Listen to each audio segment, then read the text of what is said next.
how are you? Cynple here, coming at you with another video, and today really quick I just want to talk about something: hair Botox. Every time a new product comes out, they get a new cute little witty name and it drives everybody crazy. Everybody think they're doing something new. Girl, this ain't nothing new. Hair Botox is not new. Hair Botox is an intense conditioning treatment that makes people feel and under the illusion that their hair is repaired and fixed and never to be damaged again, and that cannot be further from the truth. When we're talking about keratin treatments, Botox treatments, and all of these little silkamino treatments, and all of these little treatments that y'all trying to do every 5 minutes, they're not healing your hair in any way, shape, or form. When you stop doing it, your hair is going to be just as damaged as it was, if not more damaged than it was before you took it off. There's a reason why after you get a texture release or a keratin treatment, you are not allowed to use sulfate shampoos. Why?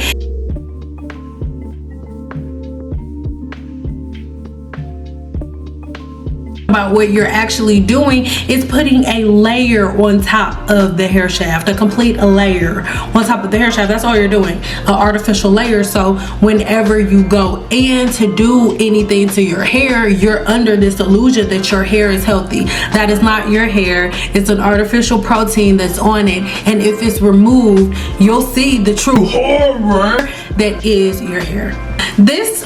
This treatment doesn't use the actual Botox treatment or anything like that. It's just a play on words. It does not contain this key constituent that lives inside of Botox. It doesn't. This treatment is packed with ingredients like proteins, silkaminos, vitamins, and collagen to smooth the hair's cuticle. It's all about the cuticle. That's why when I saw that little Huckleberry fan that was talking about porosity doesn't matter, it's crazy, because everything that we do is based on porosity. What are some key benefits of this treatment? Number one key benefit is going to be frizz. Hair Botox makes it easier to smooth and control frizz by putting an artificial layer on top of the hair shaft. Remember that if frizz is being caused, it is simply because you have a positive and negative charge on the hair shaft, and hair Botox puts a layer on top of the hair shaft, just like keratin does, that neutralizes this positive and negative charge. Don't believe me? Just watch in a book. You can read it yourself. It's in a book, girl. I'm not making it up. Number two is going to be improved shine. It's not making your hair so healthy that it's shiny, but the reason that your hair isn't shiny is because it has holes and cracks and gaps and spaces in it. So biotin, hair biotin, it just goes in, fills those holes and gaps in, and then smooths it out. But it's not repairing your hair. It's just filling potholes, putting band-aids on, and then covering the band-aids with some paper mache stuff, and then putting some cute little paint on it and some bronzer, but it's still dusty. It's still dusty. Toxic keratin, my hair feels so good. Your hair is still dusty as hell up under there. It's still dusty. I promise to God, it's still dusty.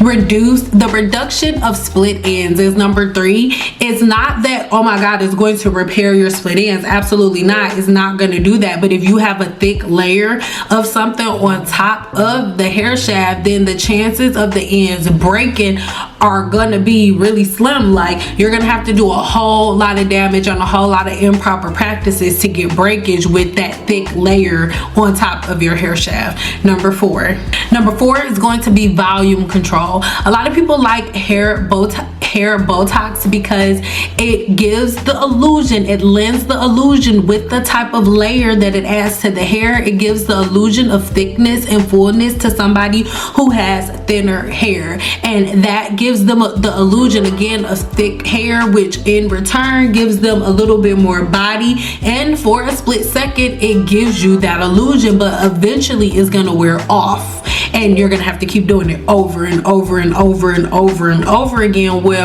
the better key and the better suggestion would be to change the habits that cause you to need the hair Botox in the first place and reverse those patterns, so you won't need to fill potholes in your hair like you on the east side of Detroit. Hair Botox typically lasts anywhere between 2 to 4 months, and this is going to be based, of course, on the way that you are shampooing your hair, and it's going to depend on how much you shampoo your hair and the products that you're using.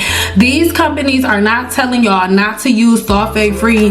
These companies are not telling y'all to use sulfate free shampoos because shampoos with sulfates are so bad. They're telling you not to use shampoos with sulfates in them and only use sulfate free shampoos, because if you use a shampoo like cosmetologists like myself use, regular shampoos that do have sulfates, is going to remove those layers that they put on the hair shaft. It's going to remove it faster. Anybody who gets a keratin treatment, as soon as you go in, one of the first things that they tell you is you cannot wash your hair with regular shampoo. You have to use sulfate free shampoo, and a lot of times you can't even wash your hair for like a week or two because they need that layer to solidify and cook into your hair. You are not repairing your hair. You're giving yourself a new artificial layer of hair, and if that's what you want to do, then okay, but call a spade a spade. You're not repairing your hair, you're masking it, and there's a difference. There's a difference between repairing your hair and changing your cycle and putting a mask on it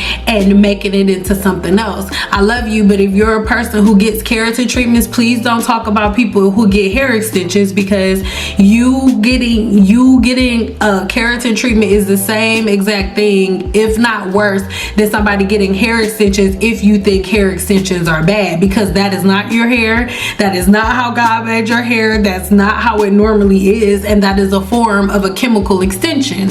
So I really hope that that makes sense, baby. You got keratin treatments, silk amino treatments, hair Botox. That is a chemical extension. I'm sorry, and it may not be a chemical extension to make it longer, but it is a chemical extension to expand or to protect your hair. But that's not your natural hair. It is natural. So which isn't a problem, but everybody like, I'm team natural. No, you're not. If you got keratin treatment, no, you, oh, this is my hair and I don't wear weaves. You might as well. It would have been cheaper, less damaging. You can wear them regardless of your porosity. Upon knowing all of that about hair Botox, yes, I've used hair Botox before. The one that I used was in the little pink bottle. And is it a bad product? No. Is it something to write home about and do cartwheels over? Absolutely not. It's literally a freaking conditioner. It's a conditioner, bro. It's an intense conditioning treatment, and I want to challenge everybody, instead of y'all hopping on every fad that comes up online, why don't you stick to one process, right? And then don't change it. Just stick to one process for a while. Give it 6 months, because I can guarantee you, most people who are listening to the sound of my voice, I bet money that there's probably only about 5% of the people that are watching this video that have had the same routine, not adding any new products, not changing anything that they do for longer than 6 months. Most of you don't have any product or don't use any product continuously without changing it, without adding an additional product, without dropping oil and butter and grease in it. Like, most people don't do that. So I want you to ask yourself why you're one of those people who don't do that, and what you can do to change things around. Because hair Botox, if it's something that you want to use, then okay, but to be honest, there are 50 million products that are 10 times better than hair Botox. As I said, I've used it before, tested it out on hair extensions and on my hair one time, and it's not bad. It's not a chemical, but it's not that deep. It's not that serious. It's really not.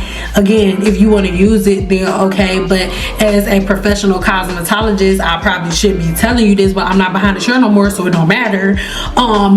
Most of these things are plays on words. Anytime it's something that says hair Botox, a word like Botox that has nothing to do with the hair shaft, that's how you know that it's a filler word to get your attention, because there's nothing in this product that has anything to do with Botox whatsoever. They just know that that's gonna make you like, ooh, Botox?